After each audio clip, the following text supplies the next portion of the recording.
que às vezes o pessoal, né? Então, como eu ia dizendo, né? Na aula passada, né? Eu ainda continuo devendo aula para vocês, né? Professor é ser humano, filho de Deus, e também acontece problemas, né? Problemas tecnológicos, né? Então a gente fica meio, como é que eu posso dizer? Opa, eu esqueci de colocar a mesa digitalizadora, não vou colocar agora. Hoje a gente se vira com o que tem. E aí a gente fica meio neurótico, né? Com essa situação, e aí a gente precisa da internet para outras coisas. Inclusive, eu tinha um webinar na segunda-feira, e eu tive que fazer ele, né, sendo anfitriã do webinar, tive que fazer ele todo com os dados móveis, né? Então, para ver o nível do desespero que foi esses dias, né? Então, continuamos com a dívida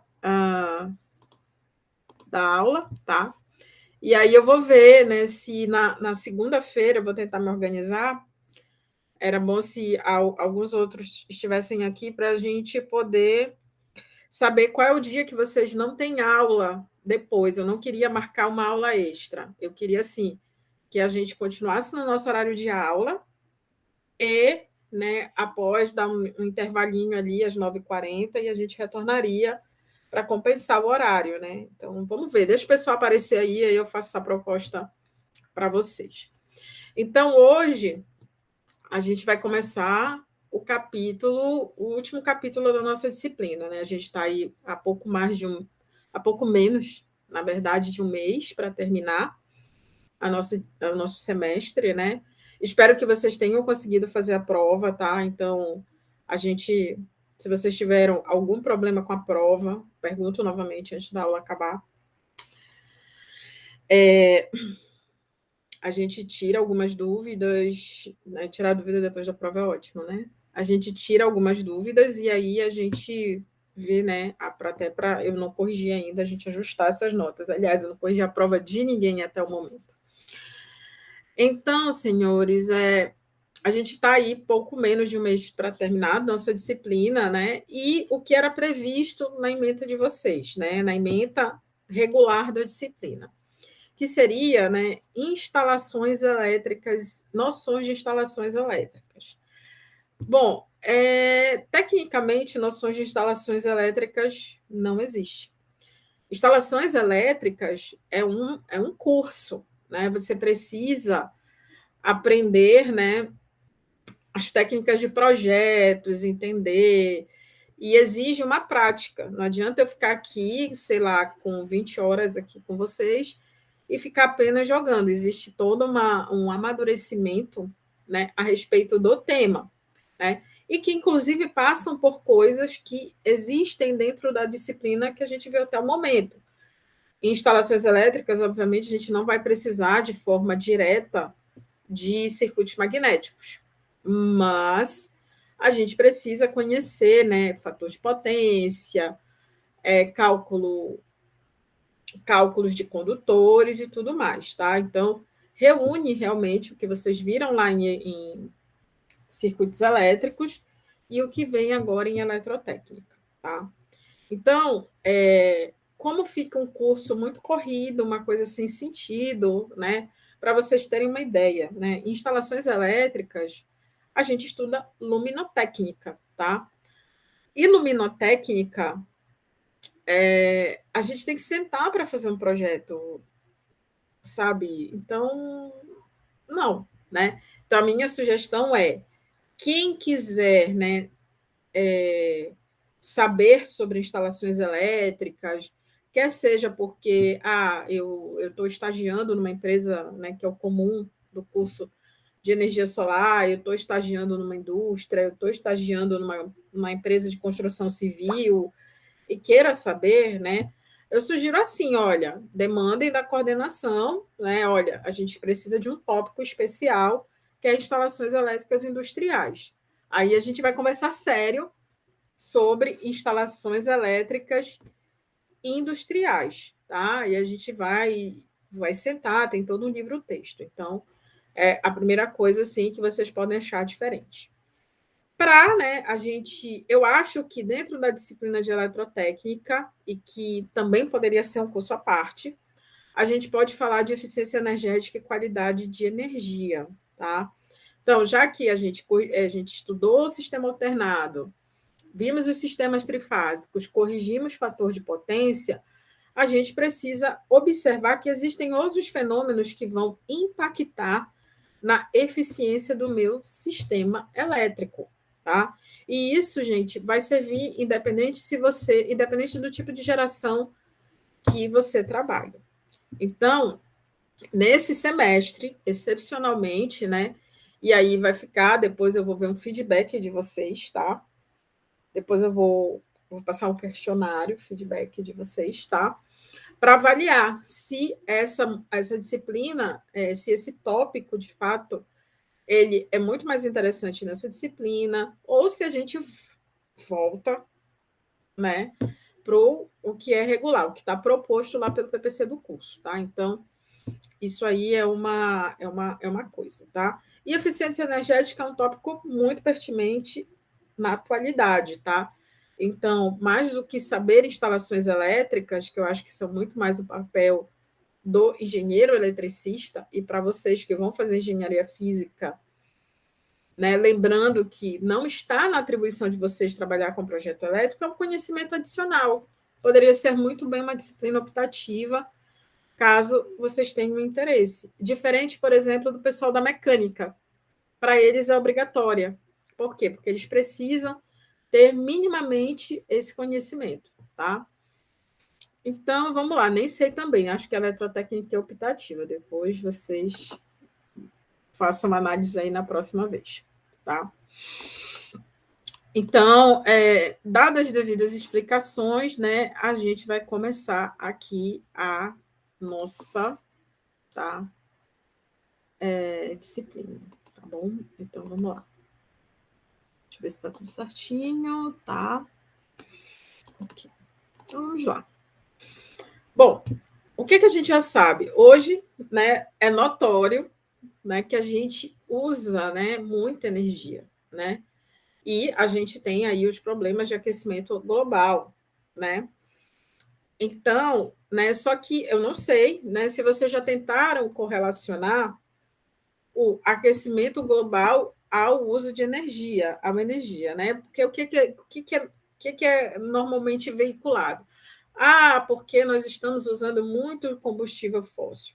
Sim, sim, estamos usando, né? Mas a gente sabe que nós não temos só essa fonte, né? Esse recurso energético. Esse é um dos, tá? Mas as outras formas de energia, elas também podem contribuir para esse aquecimento global, né? Então, só para a gente entender, meio que muito grosseiro, para isso a gente teria que ter uma assessoria do curso de Ciências Atmosféricas, tá? Para a gente poder entender o que acontece no aquecimento global, tá? Então, um experimento bem básico, assim, nível médio, né? É a gente pegar um copo, né, encher aqueles copinhos de isopor, né, que normalmente o pessoal usa para servir café, tá? E a gente colocar 2/3 dele de água morna, tá? Ou seja, o que é uma água morna nesse sentido? É uma água que você vai dar banho em um bebê, tá?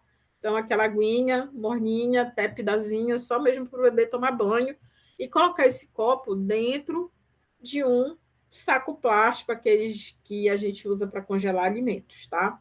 E sei lá, um outro copo, né? Num outro copo, a gente pode colocar um café quente, tá? Vamos colocar o café quentinho, do jeito que a gente gosta, para dentro desse mesmo saco plástico, tá? Não junto, tá? Em um outro saco plástico, tá? E aí, vamos observar algumas diferenças nos dois sistemas, tá? Então, antes de qualquer coisa, a gente tem que lembrar o seguinte, né?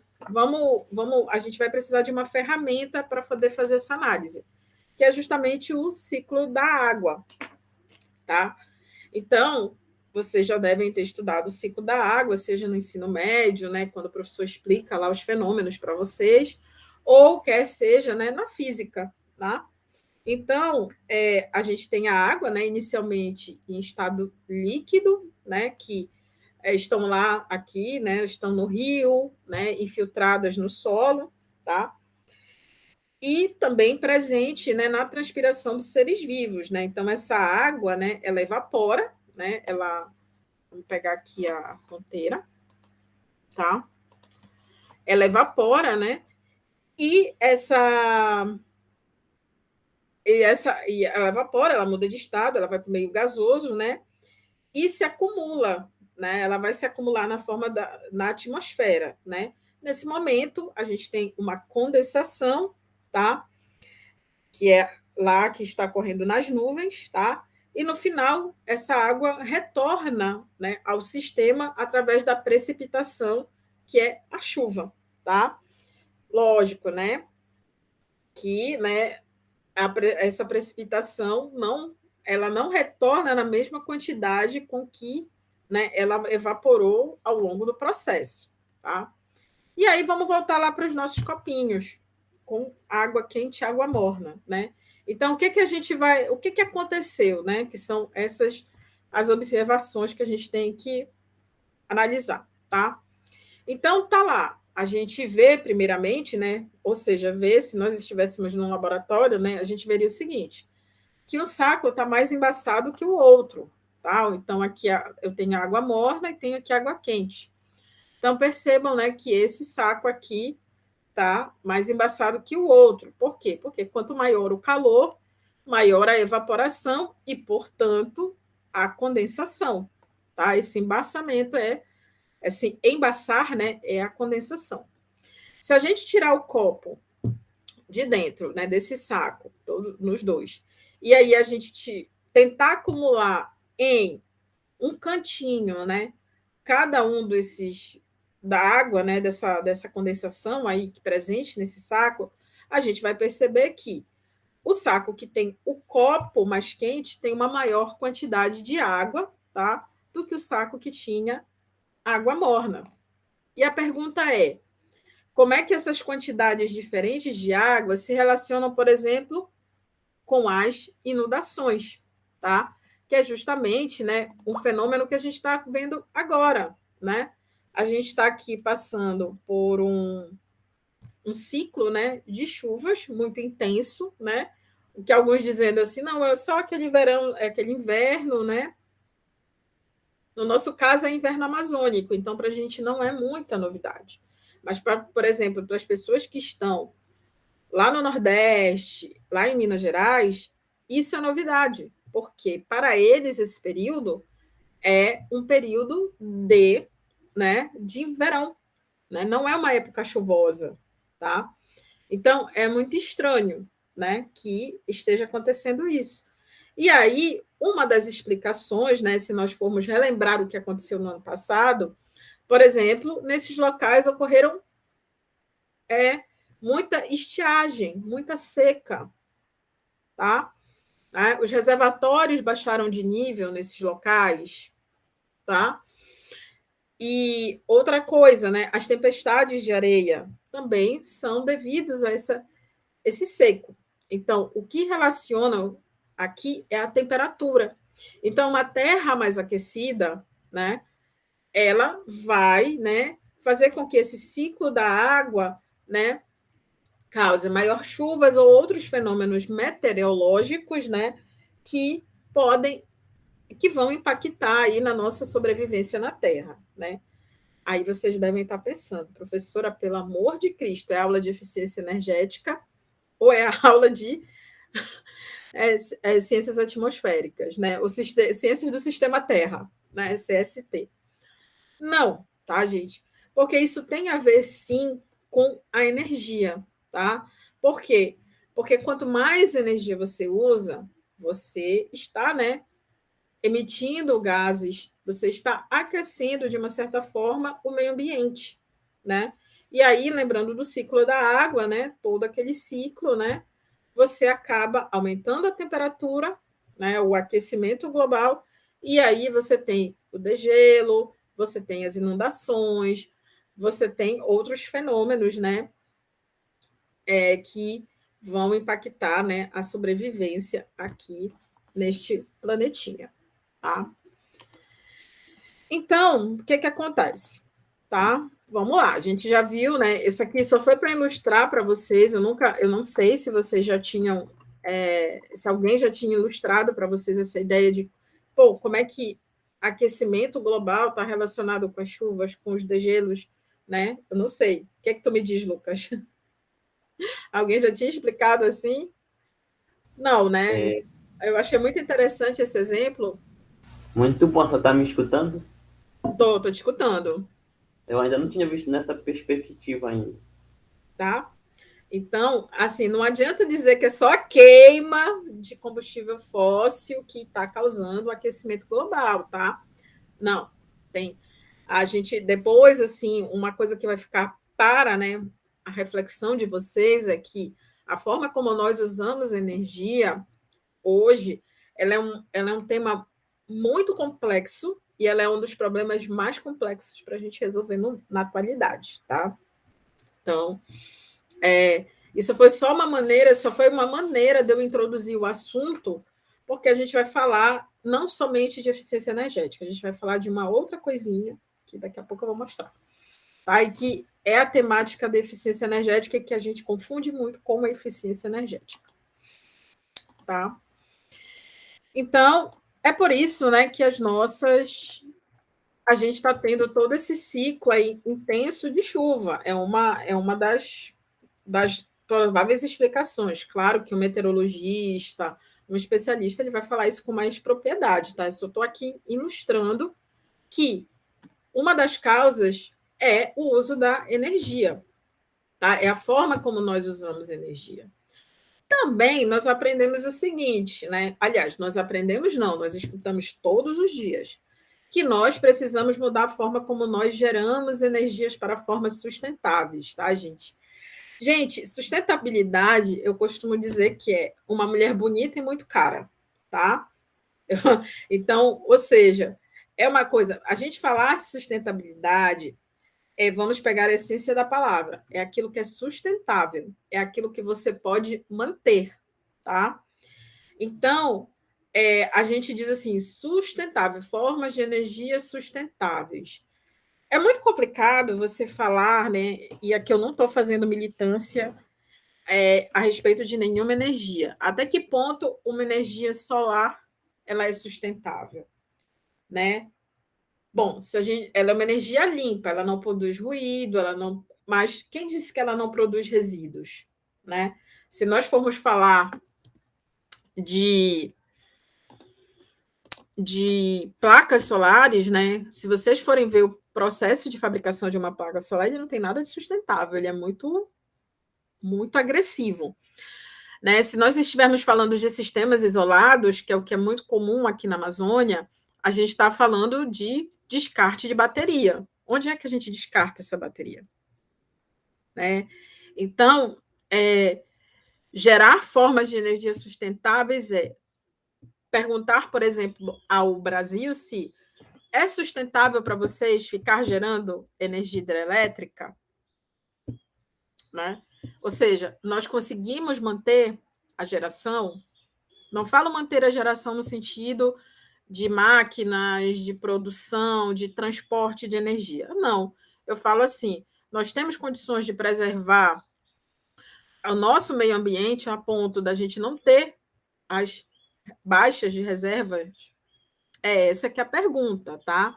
Então, quando a gente fala de sustentabilidade, a gente está falando daquilo que a gente consegue manter, tá? Isso também são os nossos hábitos, tá? Então, quando a gente fala de hábitos alimentares, é aquilo que eu consigo manter, é aquilo que eu tenho condições de pagar, tá? Então, sempre levem ao pé da letra que a palavra sustentabilidade nem sempre está associado a ter processos mais limpos, mais econômicos até pode estar, tá? Porque é aquilo que eu consigo manter, tá? Mas não necessariamente são processos menos poluentes, tá? Então, se eu for migrar para uma geração solar, eu ainda tenho uma poluição que vem de uma fábrica que fabrica, né, que produz painéis solares. Eu tenho uma poluição de um descarte de baterias. É essa uma reflexão que a gente precisa fazer, tá? Então, isso aí é bem filosófico, tá? Mas é um fundo de verdade, tá? Então, eu acho, né, isso aqui é meu ponto de vista pessoal, que militar em prol de uma forma de energia não é o correto. E sim você pensar naquilo que é sustentável, quer seja para um consumidor residencial ou quer seja para uma nação inteira. Aí depois vou fazer uma observação sobre o que está acontecendo hoje na Europa, tá? Bom, reduzir a quantidade de resíduo que produzimos, né? Todo mundo fala em sustentabilidade, mas ninguém fala em formas de consumo, né? Hoje o ser humano ele produz muito resíduo. E não estou falando só do resíduo como plástico, resíduo como papel, ou falando do lixo, tá? Do lixo de uma forma geral. Mas, inclusive, nas nossas formas de consumo. Por exemplo, vou dar um exemplo para vocês. Fast fashion, né? O que são essas lojas de roupa. Percebam, toda estação, ou seja, a cada 3, 4 meses, você tem uma nova coleção. Então, vamos pensar na cadeia produtiva de uma loja dessa. Ela tem lá uma fábrica, o tecido, né, coloca as roupas no mercado. Então, tem todo um processo produtivo. E aí, daqui com 5, 4 anos, essas roupas envelhecem ou são descartadas por alguma razão. Alguém pensa em trabalhar com esse resíduo? Ou alguém pensa em dizer: olha, não é porque a roupa está velha ou porque ela saiu de moda que você deve se desfazer dela, tá? Então, a gente produz muito resíduo, né? Não vamos tirar o resíduo além do lixo, tá? O lixo é um grande problema, mas a gente também tem a questão comportamental do ser humano, né? Existem sociedades que elas são extremamente consumistas e elas realmente produzem muito resíduo. O nosso comportamento com o uso da energia, então é isso que eu falo, energia é um assunto muito complexo. Eu vou dar um exemplo de uma amiga minha que ela alega que mudou de uma casa para outra e a conta dela aumentou drasticamente. Ok, ela é uma pessoa, vamos dizer assim, que ela não se liga, né? Ela só se liga na questão do aumento de energia, tá? Né? Ela só ouve a palavra, olha, a energia aumentou, né? Mas assim, mudar de casa não vai mudar os seus hábitos. Pode aumentar a sua conta de energia? Sim, pode, né? Se você vai para uma casa maior, é normal que aumente a conta de energia. Por quê? Porque você vai ter hábitos relacionados àquele espaço que você vive. Num espaço menor, claro, a sua conta de energia ela é menor. Só que eu falei para ela que hoje existe um outro problema, né? Além do fato, claro, do espaço físico ter mudado, existe o comportamental, né? Às vezes nós saímos de uma situação em que a gente não está preocupado muito com a economia, tá? E aí a gente continua mantendo os mesmos hábitos. Então, não se fala muito em modelos comportamentais, do tipo, olha, desliga a luz quando tu sair de um ambiente, né? Até porque esse processo educativo, ele é muito difícil de ser feito, tá?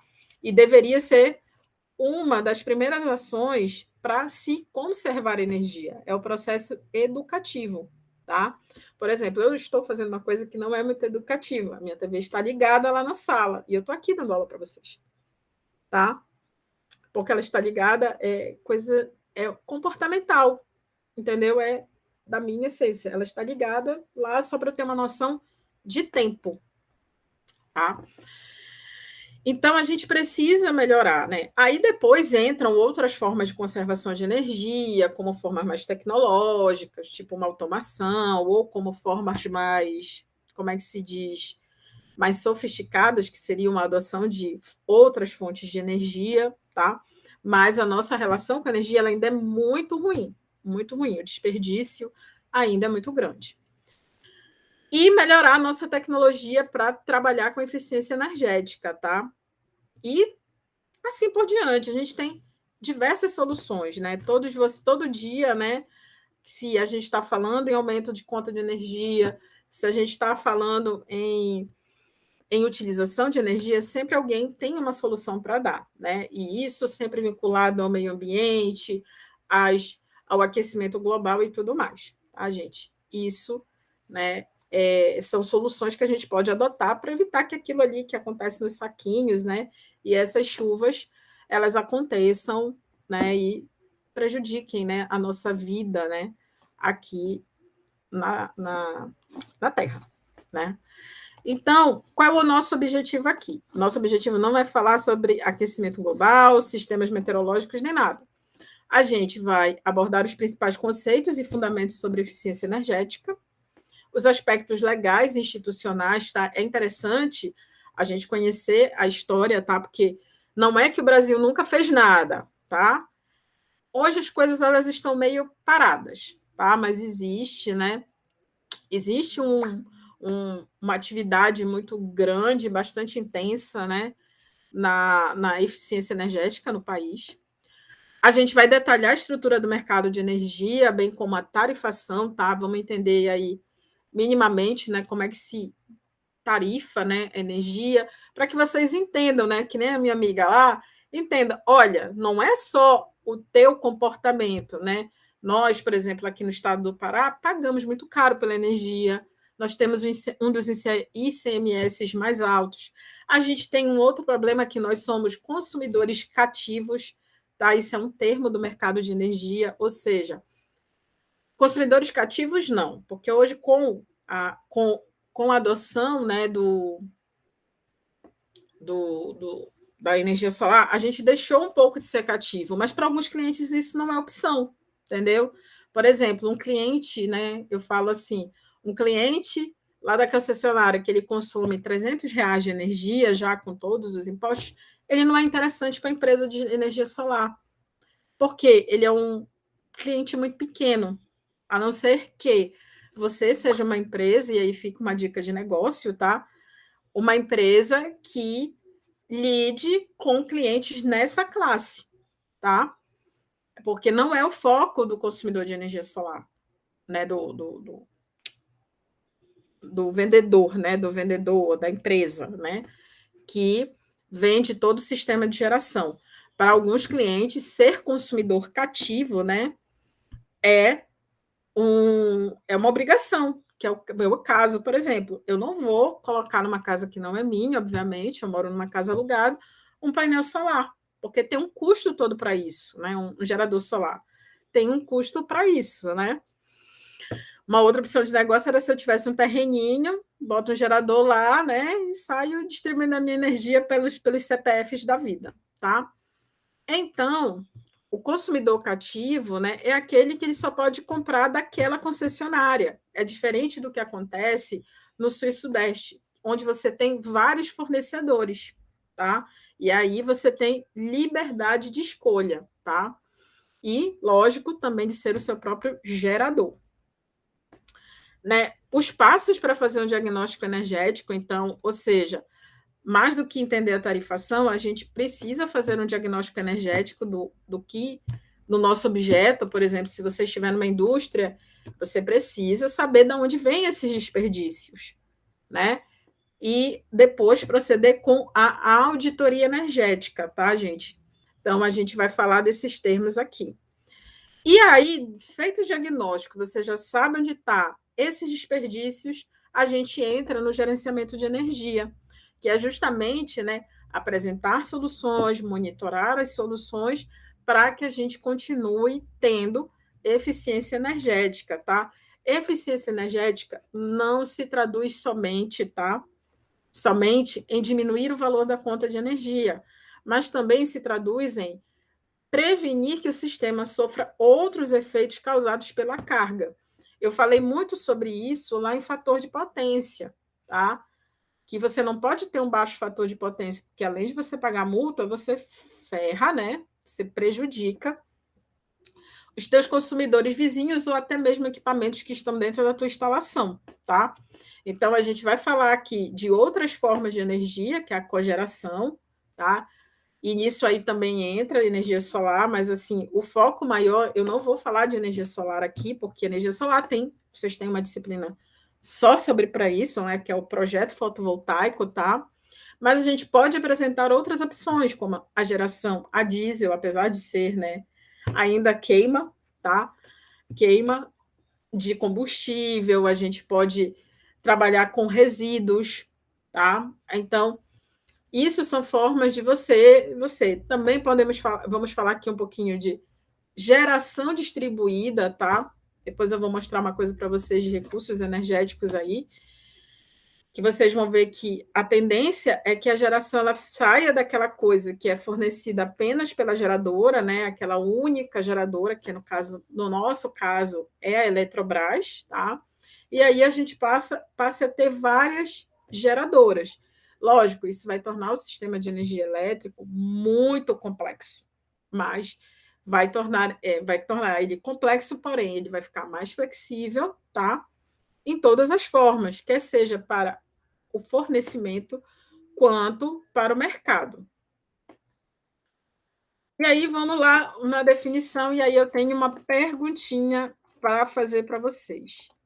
Desligar a luz, né? Eu aqui que deveria desligar a minha TV. É promover a eficiência energética? O que você acha, Lucas? Eu acho que sim, né? Tá. Vamos dizer assim, é um erro muito comum que a gente tem, né? A gente acha que a gente desligando uma luz, a gente está promovendo eficiência energética. Não. Eficiência energética ela tem um conceito bem definido. Quando a gente desliga a luz, a gente está promovendo a conservação de energia, tá? Então nós estamos querendo acabar com o desperdício, né, e diminuir as nossas perdas, tá? Então, acabar com os desperdícios é o papel da conservação de energia, tá? Então, é o papel da conservação de energia, tá? Então, é mudar a nossa relação com a energia, com o uso da energia. Como? Desligar as luzes ao sair da sala, diminuir o tempo de banho, né? Porque a gente nunca associa, né, o desperdício de água com o desperdício de energia. Então, toda vez que vocês virem, né, aquele vazamento clássico que acontece na companhia de saneamento, né?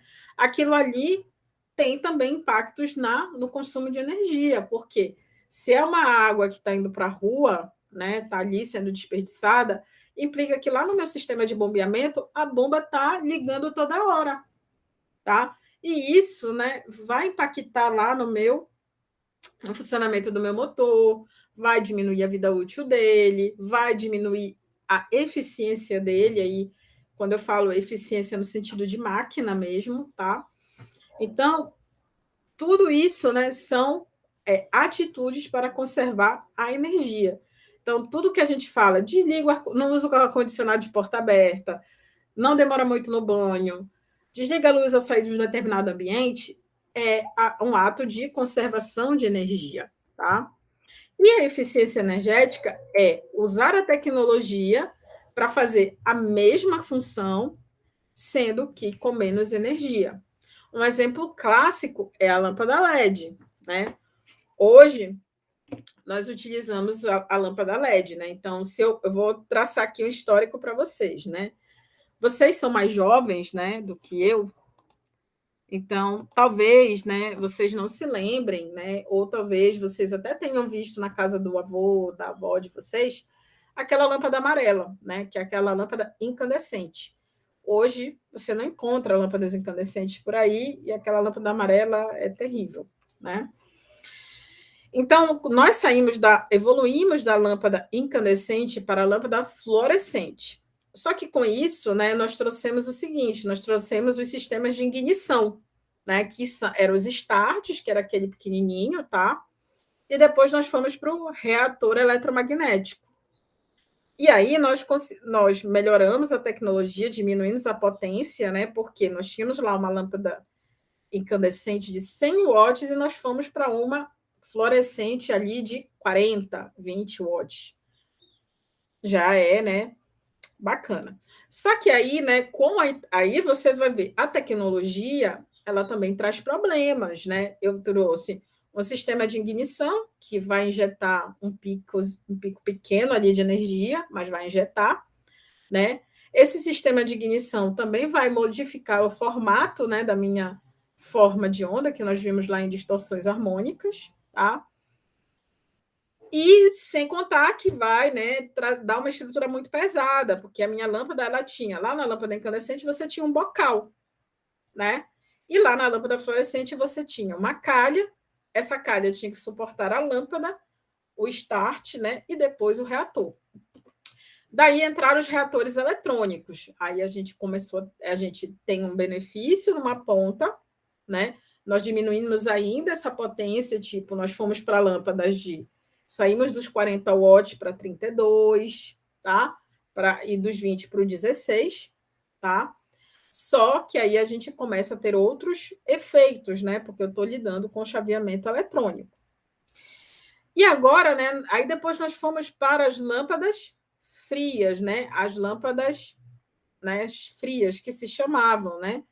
Que eram lâmpadas fluorescentes com uma potência menor e mais eficiente, né? E aí nós estamos agora na era da lâmpada LED, né? Lógico, né? Que é lâmpada fluorescente ou lâmpada compacta, né? Nós fomos para a lâmpada compacta. Então, nós tivemos uma diminuição na estrutura. Aquele nosso reator eletrônico começou a ser embutido no próprio corpo da lâmpada, e aí nós usamos o mesmo sistema que era utilizado para a lâmpada incandescente, o bocal, né? Só que não houve, né, um ganho significativo em termos de potência nessa modificação, apenas, né, no corpo da lâmpada, tá? Então, hoje a gente está na lâmpada LED, então nós caímos ali de 16 para 12, 10 watts, 15 watts, né? E, né, as nossas lâmpadas ficaram mais compactas, inclusive os materiais dessas lâmpadas, né? Se você pegar uma lâmpada LED hoje, você não tem vidro, né? Ali é um plástico, né? Que permite que tenha uma refletância, tá? E isso a gente aprende, né, lá em luminotécnica. Por isso que eu digo, instalações elétricas é um curso, ele é um curso inteiro que aborda aspectos tanto estéticos, materiais e físicos dos componentes elétricos, tá? Então, precisa ser uma coisa feita com bastante carinho, né? E com um amadurecimento do que está sendo visto, tá?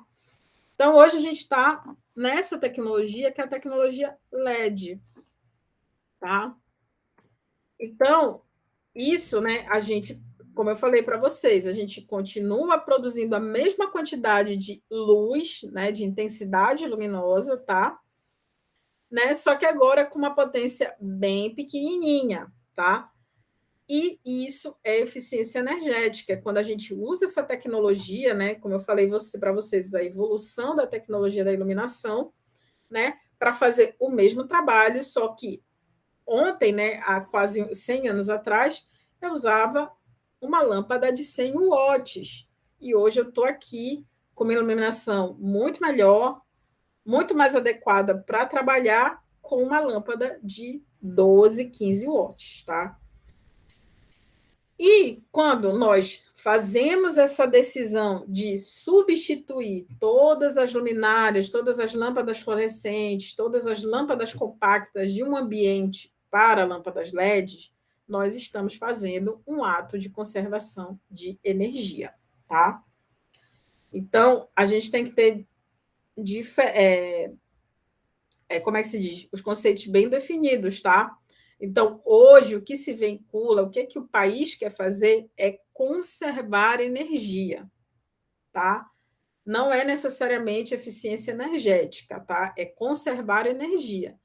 Aí a gente vai ver depois quais são as soluções tecnológicas que, como eu falei para vocês, mudança de modelo comportamental é uma. A automação também é uma, né, uma maneira de promover a eficiência energética. E depois, né, utilizar outras formas de energia para que você, né, conserve energia, tá? Tranquilo até aí, Lucas? Tranquilo. A senhora até me ajudou aqui com o meu TCC, que eu acho que eu fiz confusão lá. por causa que nele eu vou, tipo, aproveitar o escape dele para fazer refrigeração. Aham. Esse Aí você vai estar, é o próximo passo aqui que a gente vai falar, é sobre as fontes. As isso fontes e os tipos de energia. É outra confusão que a gente faz. ajudou bastante, obrigado. De nada. É para isso que a gente está aqui, tá? Então, é essa a diferença entre isso, né? Tá. E aí a gente tem as formas de energia, né? Então, a forma mais básica, né? As formas de energia. A gente já sabe, né, que vocês já estudaram energia aí, né? Quem já está aqui quase chegando no fim do curso, né? Sabe? Professora, energia cinética, energia potencial, energia química, energia térmica. Então, são uma das diversas maneiras, né, que a gente tem, né, de formas de energia, né? Como as energias podem ser convertidas entre si, né? Lembrando que, como nós estamos falando de conservação e de conversão de energia, né? Basicamente, né, a gente vai ter que essa conversão ela vai se dar na forma de calor ou de trabalho, tá? Então, independente da forma de energia que eu tenha disponível, eu vou ter duas saídas possíveis: trabalho, né, movimento ou calor, tá? Então, o primeiro nível que nós temos é no nível atômico, né? Então, a gente tem a energia nuclear e a atômica, né? Que são fundamentais, né, para os processos de conversão básica, né? De energia no universo como um todo, né? Então, ou seja, vocês aprenderam, né, que tudo é energia, né? E essa é a fonte mais primária de todas, né? A energia nuclear e atômica. E dependendo dessas reações químicas e da liberação da energia acumulada, né, por esses átomos e moléculas, a energia, a gente tem essa energia química, né, gerada, ela é de grande interesse e uma extensa capacidade de aplicações. Por exemplo, Lucas, você está falando do escape aí dos geradores. Então, você tem um combustível, né, que é essa interação aí de moléculas, né, que gera uma energia química que tem uma parte convertida em movimento, né, que é o próprio trabalho do grupo gerador, e ali, né, na forma de calor, pelo aquele escape que é produzido, né? Só uma dúvida, esse daí são geradores que são utilizados em serrarias, por exemplo, que eles aproveitam a queima do resíduo do resíduo madeireiro?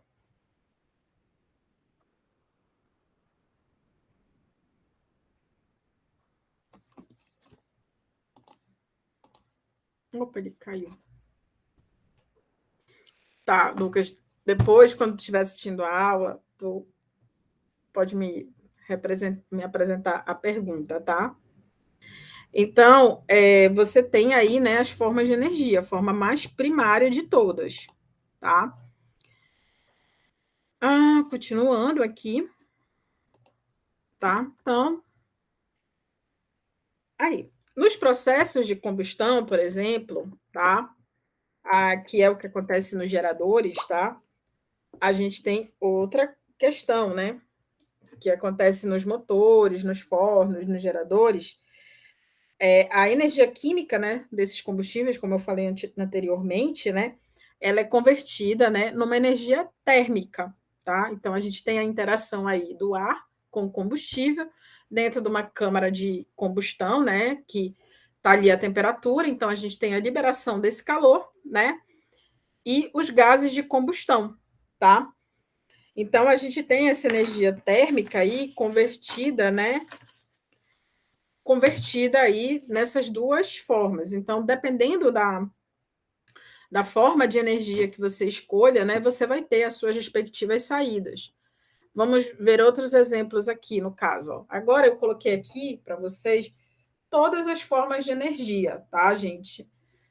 É comum a gente confundir formas de energias com recurso energético, tá? Então, nós vamos falar de formas de energia. Então, a gente tem energia térmica, energia química, que, por exemplo, a energia química, ela é proveniente aqui, né? Ela pode ser. Vamos lá, vamos acompanhar essas setinhas. Por exemplo, eu tenho, né, a, a energia, né, elétrica, né? Venho aqui através do processo de eletrólise, e aí eu vou ter a energia química. Assim como eu tenho da energia química, né? Ou seja, das interações dos elementos no meu organismo, né? Que vão estimular os músculos e produzir o movimento, tá? Então, sempre eu vou ter ali aquela conversão, né? De energia, tá? Porém, uma energia, assim, que pode não parecer muito sentido falar dela, né? É energia elétrica. Ela é uma forma de energia. E que, né, a gente, comumente, né, do ponto de vista físico, a gente associa ao seguinte, né, o movimento de cargas através de um campo elétrico, né? Sendo, né? Mas quando a gente está falando aqui em eficiência energética de energia elétrica, a gente está falando justamente de potência, tá? Que é o tempo, né? Que a potência, né, se desenvolve. A gente está falando disso, né? Que quando a gente coloca lá a nossa medição na conta de energia, quilowatt-hora, tá? E aí, né, energia elétrica se divide em duas modalidades, né? Energia em sistema contínuo e em sistema alternado, tá? Então, energia elétrica, né, pode parecer estranho, é uma forma de energia, só que a gente não está falando aqui dela nesse sentido físico, tá? É sim como uma potência realizando um trabalho ao longo do tempo, tá? A energia térmica, né, que muitos chamam de calor, e não é calor, tá? Calor vamos dizer assim, é o que fisicamente nós chamamos lá uma condição de fronteira, né? Quando existe, né, diferença de temperatura, tá? Então, aí é um tema que é muito interessante aí para os professores de vocês que lidam, né, com disciplinas de transferência de calor e massa, tá? Mas quando a gente está falando de energia térmica, é aquela que vem, né, ou na forma de radiação térmica ou de energia interna, tá? Né? Que é o caso, né, da célula fotovoltaica. Ela faz essa conversão lá dos meus raios solares, né, da radiação solar em energia elétrica, tá? Então, é assim, a gente tem as formas de energia e não vamos confundir elas com recursos energéticos, tá?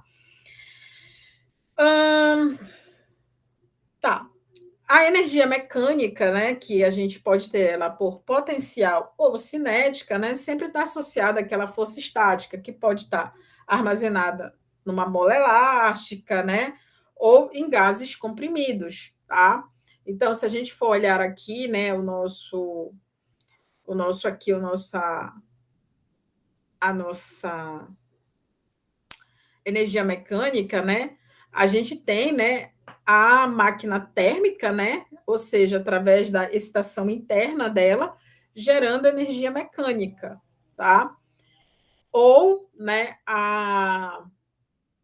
o músculo, né? O músculo, né, quando ele tem, né, a reação química entre lá os nossos neurônios, por exemplo, né? E aí a gente consegue fazer os nossos movimentos, respirar e tudo mais, que são sistemas mecânicos, tá? E a energia mecânica cinética, que ela está associada lá à inércia de uma massa em movimento, tá bom?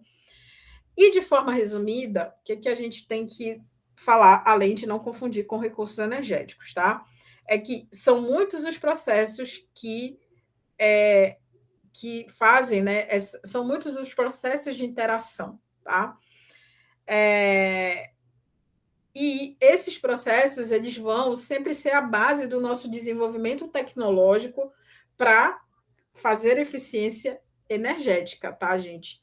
Então, a gente sempre tem que lembrar que quando a gente melhora o processo numa ponta, né, numa forma de energia, você pode estar aumentando lá aquela energia resultante, tá? Então, sempre a gente vai estar trabalhando, né, a ponto de encontrar esse equilíbrio, tá? E aí é que entra esse equilíbrio, que é justamente a lei da conservação de energia, tá? Então, as formas de energia, né, a conservação de energia, ela é baseada tanto na lei de conservação quanto na lei de dissipação de energia, tá? Então, vocês já sabem, né, que a lei de conservação, né, como já diria Lavoisier, energia, né, ela não ela não se destrói e ela não é criada, né? Então, ou seja, aquilo que entra também sai e fica uma parte lá armazenada, né, nesse sentido de conservada, né, dentro do sistema, né? Então, a lei da conservação de energia, né, diz que energia não se cria, energia não se destrói, exceto em reações químicas, né? Por exemplo, se você tem uma explosão nuclear, claro, né? Ali vão ser criadas outras coisas. Mas como nós estamos lidando aqui com sistemas em regime permanente, ou seja, aquilo que eu não estou lidando com essa dualidade, né, massa-energia, né? Então, eu vou utilizar essa primeira lei da termodinâmica. E isso é suficiente para eu afirmar o seguinte, que o somatório, né, que é o que explicita ali a nossa expressão, tá? Oi, Lucas, bem-vindo de volta. Oi, professora, caiu a internet. Tá, eu tinha feito uma pergunta no meio da aula, assim, você vai trabalhar com geradores, né? Tá? Isso. E aí eu só queria saber, esse gerador que tu vais trabalhar, ele é um gerador convencional, ele trabalha com óleo diesel, ou ele vem de um rejeito, ou ele trabalha com uma outra fonte de energia? É o óleo diesel. Ah, tá, é o óleo diesel, a fonte de energia dele é o óleo diesel. Tá, ok, Isso. tá. Né, eu pensei que era aqueles que trabalham com resíduo de madeira, entendeu? Ah, sim, a Mas biomassa, né? não, é biomassa. No fim é lenha, né? É lenha, tá queimando lenha, né? É, Tá? Então, eu estou falando aqui, né, que a lei, né, a lei que rege a conservação de energia é a lei da conservação de energia, que é a primeira lei da termodinâmica, tá? Ou seja, eu não posso criar nem destruir energia, né? Então, tudo aquilo que entra, né, que entra, sai de alguma forma, tá? Ou fica conservada ali dentro daquele sistema, né? Para que a gente possa, né, atender a finalidade do sistema, né? Então, aqui a gente começa a lidar com o fluxo, um fluxo de energia. Então, sob o ponto de vista energético, né, a gente tem uma energia consumida, né, uma energia que está sendo consumida. O meu sistema energético, né, ele processa essa energia, né, em relação ao tempo. E aí eu tenho a energia útil, aquela que realiza o trabalho, e aí eu também tenho as perdas, tá? Então, a primeira lei da termodinâmica, que é isso aqui, né, permite com que a gente efetue os balanços energéticos, tá? Quantifique esses fluxos, tá? Porque a gente está falando basicamente de transferir potência, ou seja, energia de um lado para o outro, tá? E nessa lei também a gente baseia um índice de desempenho chamado eficiência, né? Eficiência, não uma eficiência energética, eficiência, que a gente lá aprendeu em máquinas, né? Como sendo a energia útil sobre a energia consumida, né? A energia útil, né? Vai ser a energia consumida menos as perdas, né? Então, isso aqui é 1 menos as perdas pela energia consumida, tá? Então, é daí também que vem, né, a definição, né, do N aí, né, da eficiência, tá? que é justamente para relacionar, é para quantificar esse fluxo energético, tá? E, retornando, essa equação aqui, ela não é válida para tudo, não, tá? Ela só é válida para sistemas em regime permanente, porque, nesse caso, a energia ela não vai desaparecer, ela vai mudar a sua forma, tá?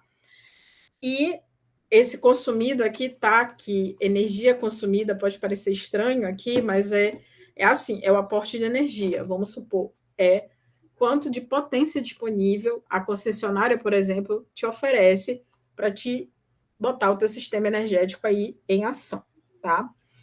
A lei da dissipação de energia, tá? Ela enuncia o seguinte, que todos os processos reais de conversão energética sempre existe uma parcela de energia térmica como produto. Isso daí é mais do que comprovado. Por exemplo, se eu energizar um cabo, vai ter uma parcela dele que vai se perder ali em aquecimento. Né? O meu cabo vai estar aquecido. Né?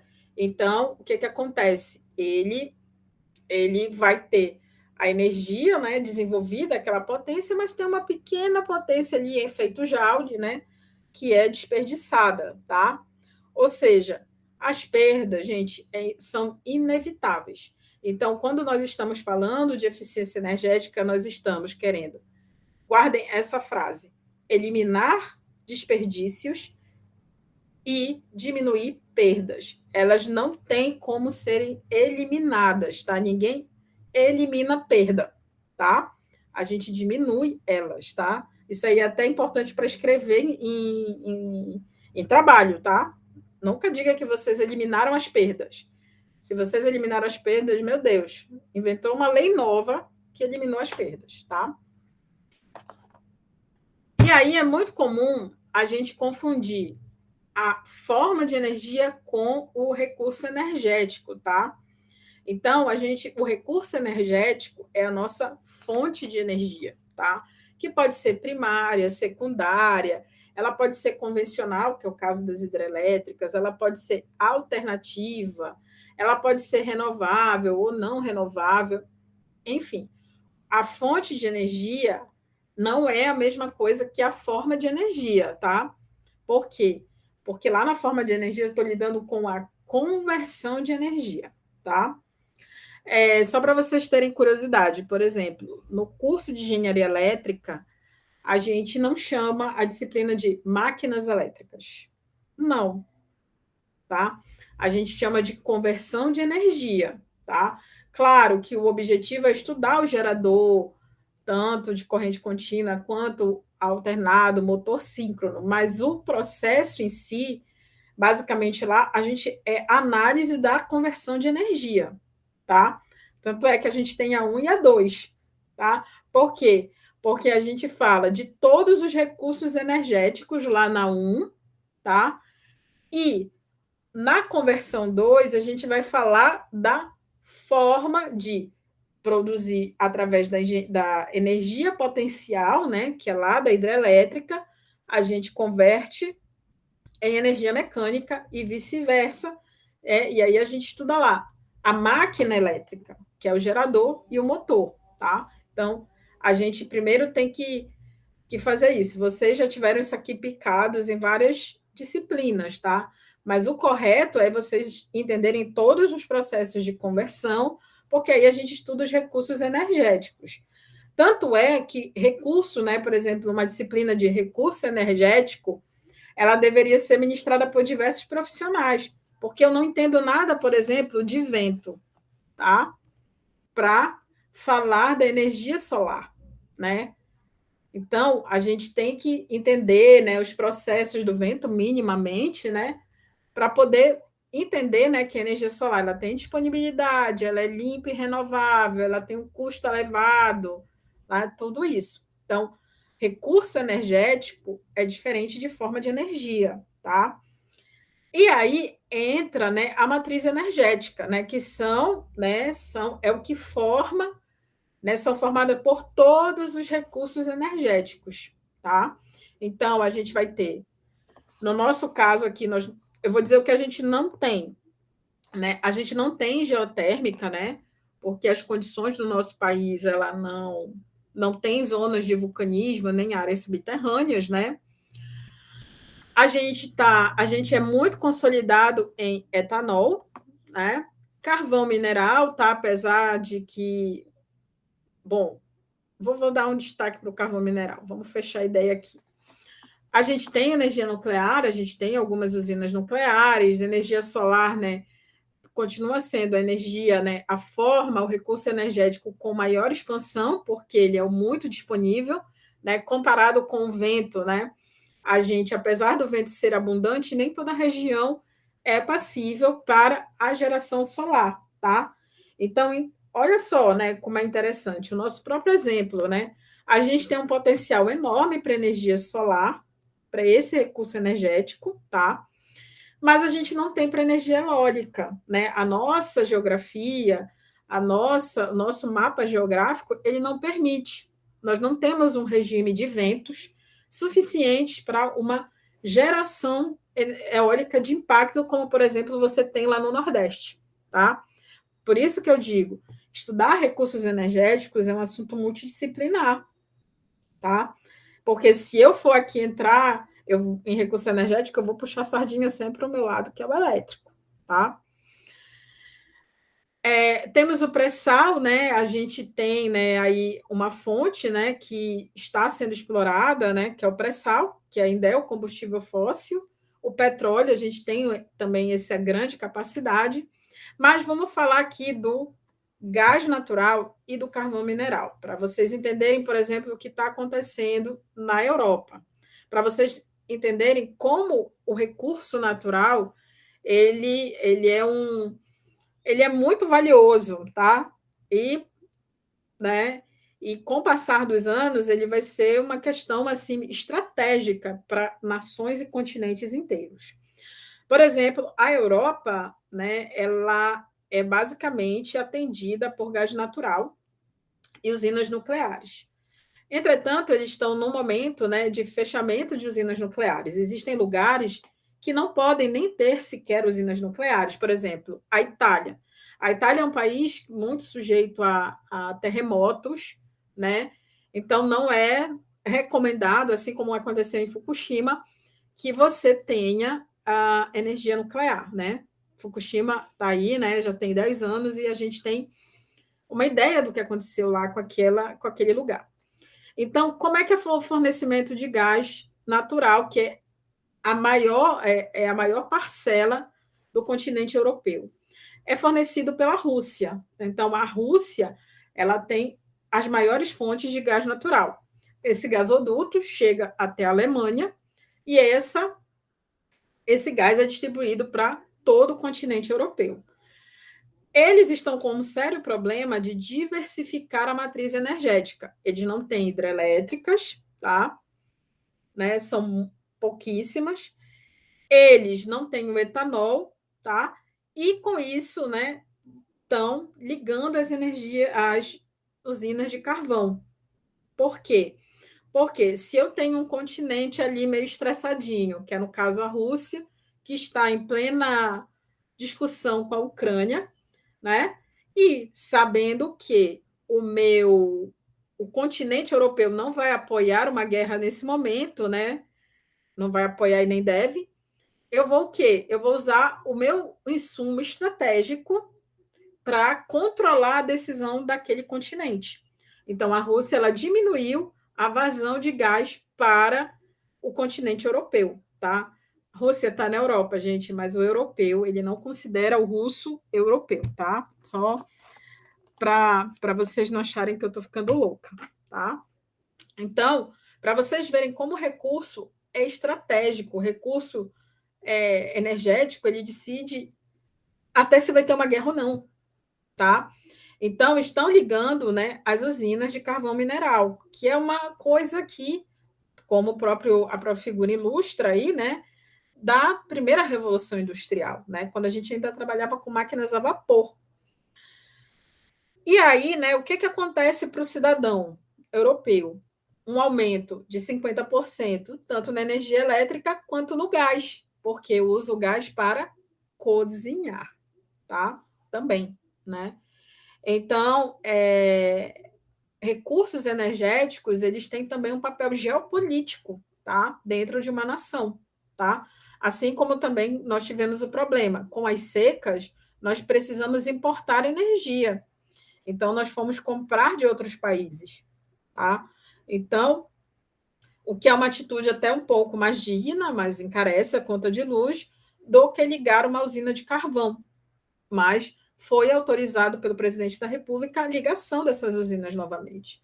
Né? Então, ou seja, o papel geopolítico do o recurso natural não é só sobrevivência, ele também tem um papel geopolítico, para vocês entenderem a importância de uma matriz diversificada. Né? A gente até que eu considero que o Brasil é bastante sortudo nesse ponto, né? Como diz a música, moro num país tropical, bonito por natureza, né? Abençoado por Deus e bonito por natureza. Nós temos aqui um potencial para geração eólica, um potencial para geração solar, né? Temos as nossas hidrelétricas. Então, nós temos um território que permite, né, a utilização de diversos recursos energéticos, tá? E isso é muito formidável comparado ao que acontece na Europa, que depende exclusivamente, quase que exclusivamente, de um fornecedor, que é a Rússia, tá? Então, é um outro tema aí para quem gosta de estudar essa questão de recursos energéticos, né? É o papel geopolítico do recurso energético, tá? Como ele pode modificar os processos produtivos de muitos países, tá?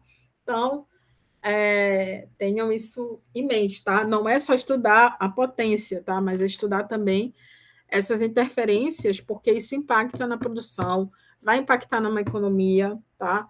Vai impactar na oferta de produtos. Bom, aí qual é o papel hoje, né, dos recursos energéticos? Então, a gente tem hoje uma matriz, né? Aliás, além de a gente ter uma matriz bem diversificada, que nós já estamos, né, somos bem agraciados por isso, nós temos ainda um problema para resolver. É que hoje o nosso fluxo em relação aos recursos energéticos ele é unidirecional, ou seja, eu tenho um grande gerador, né, que pode ser a geração solar, né, através das das grandes plantas solares, né, ou das fazendas eólicas, ou ainda das grandes hidrelétricas. Isso vai aqui, né, para uma linha de transmissão, né, nós já vimos isso aqui diversas vezes, né, distribui e aí atendemos indústrias, casas, edifícios e assim por diante. Só que o futuro, gente, ele está se desenhando de uma outra forma, que além dessa matriz ter que ser diversificada, ela precisa ser bidirecional. E quando ela é bidirecional? Quando eu, consumidor, passo a gerar minha própria energia. Então, eu mantenho as minhas fontes de energia unidirecional, a gente continua com o hidro, as térmicas, a eólica, a solar, porém, agora, a gente também tem que começar a entender que nós podemos produzir energia, tá? E aí entram outras estratégias que vão impactar, por exemplo, na sustentabilidade. O carro elétrico é uma delas. Então, a mobilidade elétrica hoje, ela como é que se diz? Ela tem sido, né, uma das maneiras de promover esse futuro aqui que está se desenhando, tá? Onde você tem um carro elétrico que está ali carregado, produzindo energia, mas ele também pode fornecer energia. Ele tem um sistema de armazenamento, tá? Assim como hoje, né, nós temos aí a nossa geração solar, né, onde o consumidor ele pode gerar a própria energia dele. E se ele não utilizar, ele manda de volta para a concessionária. E aí ele tem, né, esse abatimento na conta de energia. Eu vou até mostrar para vocês que hoje, né, tem a política do como é que se diz? da economia de energia voltar como crédito, tá? Isso não está acontecendo só para quem tem sistema solar. Está acontecendo, inclusive, para nós, consumidores cativos, como eu falei, que nós não temos a opção de solar. Que é o caso, por exemplo, eu passei o mês de dezembro viajando. Então, teoricamente, eu não consumi. Só quem consumiu aqui foi a geladeira de casa, né? Então, a minha conta de energia, onde lá eu consumo cento e tantos quilowatts, ela caiu para 30. E aí, o que a concessionária fez? Ela me deu um bônus por eu ter supostamente feito a conversão de energia, a conservação de energia. Ou seja, ter consumido menos do que normalmente eu consumo, tá? Então, a gente também, né, a gente também tem que promover, né? Só que aí tem que ter uma moedinha de troca, né? Literalmente, né? Então, por exemplo, no meu caso, foi economizado R$ 110, tá? E a minha conta desse mês veio 64. Não, do mês passado, 64. E aí, em fevereiro, a minha conta está zerada. Eu vou mostrar para vocês, né? Na próxima aula eu mostro, né, como é que é visto na conta de energia. Então, é um ato de conservação, foi involuntário, né? Mas para a empresa é entendido que, olha, é uma pessoa consumindo menos cento e tantos quilowatts que estará disponível aqui, né, na forma de recurso energético para um outro momento, tá? Então, o futuro se desenha dessa forma para nós consumidores de energia. Então, a gente vai futuramente ser um gerador, e isso é chamado de geração distribuída, tá? Hoje isso acontece de forma micro, tá? Forma micro, ainda de forma micro, mas em alguns países isso acontece já é muito comum, tá? Você tem várias fontes de recurso energético disponíveis e elas ficam fazendo essa interação o tempo todo, tá? Então, é uma outra temática que é interessante estudar, geração distribuída, tá? Tem muito campo, e aí, dentro da geração distribuída, você tem toda uma cadeia produtiva, tá?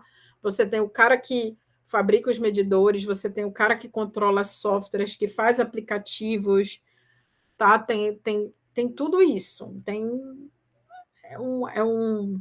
Como é que se diz? É um nicho, né? É um nicho profissional muito interessante, tá? Até agora, tudo tranquilo? Tudo.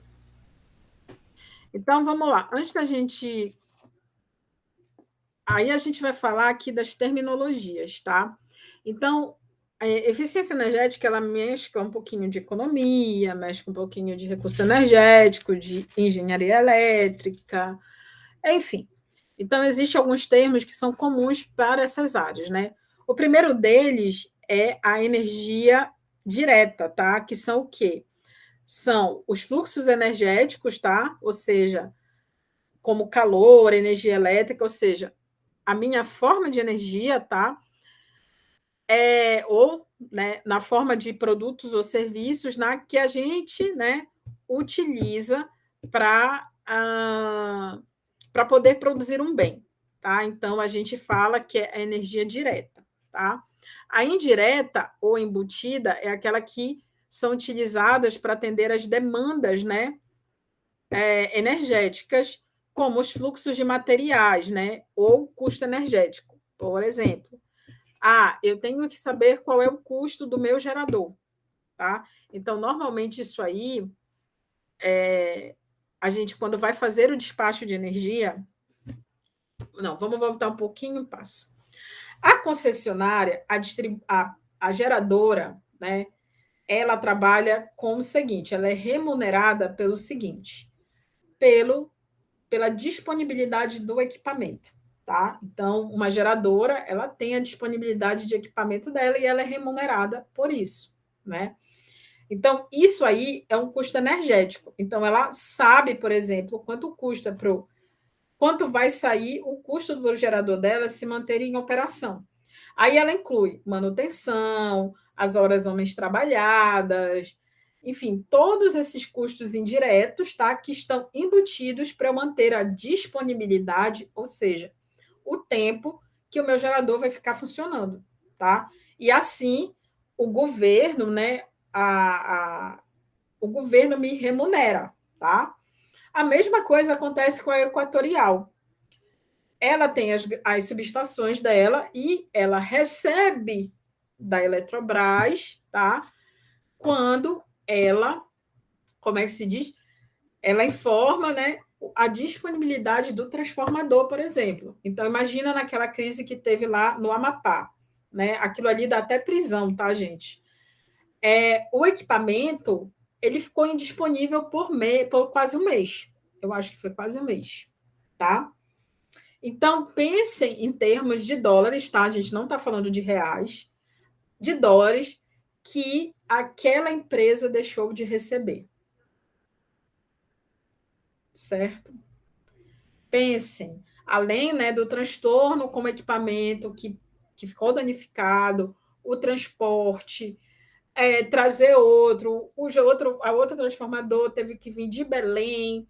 Então, tudo isso é o custo energético para você manter o sistema funcionando, tá? Outra forma, né, que a gente utiliza é o consumo de energia no ciclo de vida, tá? Ou seja, a energia consumida por um sistema desde concepção, construção, operação e descarte final, tá? Por quê? Porque todas essas atividades elas vão demandar energia para você manter o sistema funcionando, tá? Então, alguns, né, sistema de saneamento, ele é, na maior parte do tempo, avaliado pelo seu ciclo de vida. Então, por exemplo, a gente tirar um motor, uma bomba de operação ou não, a gente avalia o consumo de energia no ciclo de vida dela. E aí a gente diz, olha, se um parâmetro é o número de manutenções corretivas que a bomba passa, tá? Se forem muitas, pode ser um fator para que a gente retire o equipamento de operação. Olha, não compensa, eu estou gastando muito para manter ela e ela não está rendendo, ela está me deixando muito indisponível. Tá? Então, quando a gente está falando de energia, a gente tem que ter disponibilidade. Tá? Então, por isso que a matriz energética ela precisa ser diversificada. Tá? E aí, né, a gente tem outras terminologias, tá? Então, como a gente está falando de fluxo de estoques naturais, né? A gente tem um centro de transformação, que, por exemplo, a hidrelétrica, uma refinaria de petróleo, uma destilaria de etanol, tá?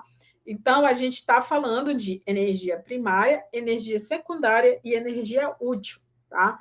Então, energia primária é aquilo tudo que é fornecido pela natureza, tá? Por exemplo, energia hidráulica, petróleo, lenha, tá? Sol, tá? São energias primárias, tá? Então, a gente tem. Aí, depois, a gente vai ver como elas se convertem, que é a energia secundária, tá? Então, o Sol converte, né? Se for uma placa, uma célula fotovoltaica, vai converter isso em energia elétrica. Se for um coletor solar, aí vai depender, né, qual é a finalidade do nosso coletor solar. Se é aquecer a água, né? Então ele vai fornecer aquilo em forma de calor, tá? Então, por que que a gente por que energia secundária? É justamente aquilo, né, que eu falei. Além da gente vai ter uma matriz diversificada, né, que é a densidade energética, a gente tem uma facilidade de transporte, de armazenamento, né, porque energia não se destrói nem se cria. Ela está lá no sistema presente de alguma forma. E aí, né, eu preciso saber se eu vou transportar ou armazenar. Por exemplo, a gente não armazena, né, energia hidrelétrica. A gente não armazena. Mas e aí? Onde é que ela está? A gente não armazena, né, no sentido da forma de energia elétrica, mas ela está armazenada ali no reservatório, né? Então, Mas quando ela é convertida em energia elétrica, a gente não pode armazenar, a gente tem que ficar transmitindo. Então, aí eu começo a fazer o fluxo de potência. Eu fico transmitindo de um lado para o outro. Então, eu fico analisando, né, que é o caso do operador nacional do sistema. Ele olha, né, vê onde tem um ponto de geração, se aquele existem restrições para geração, tá, gente? Por exemplo, restrições para geração, horário. Não é o momento de botar uma máquina para funcionar. Outra, seca. Não é o momento. Então, eu vou pegar esse excedente de uma parte e jogar para a outra, tá? Então, e energia útil, né? Que é aquela energia que efetivamente é entregue ao usuário, tá? E ela pode ser simples, como calor, a alta ou baixa temperatura, iluminação, potência, etc. Que aqui é o consumo final, tá? Para o usuário, tá? Então, gente, a gente não terminou as definições, tá? Assim, eu sei que eu estou assim puxando coisas lá dos primórdios, né, que vocês já viram, mas é só para a gente entender, né, da onde a gente veio e aonde a gente quer chegar, tá? Então, eu estou puxando lá a forma de energia, e vocês estão passando lá pela disciplina do professor Aldo, né? Estão passando ali por física, termodinâmica, mas, né, tudo isso vai ter um objetivo lá, que é a gente depois analisar a cogeração, os fenômenos de qualidade de energia e assim por diante. Tá bom? Então, na próxima aula a gente continua, tá? Se não, eu vou ver se eu consigo, né? Porque com o negócio da internet deu uma bagunçada aqui na minha rotina. Eu termino essa parte e aí disponibilizo para vocês e depois a gente segue o barco lá de onde eu parei na aula gravada, tá bom? Ah, Tá certo. como só veio você, Lucas, eu não vou fazer essa proposta. Manda uma mensagem no cigarro, tá bom? Tá bom. Tá ok. Então, Obrigado. até a próxima e bom dia. Bom dia, até mais. Até mais. Tchau, tchau. Tchau.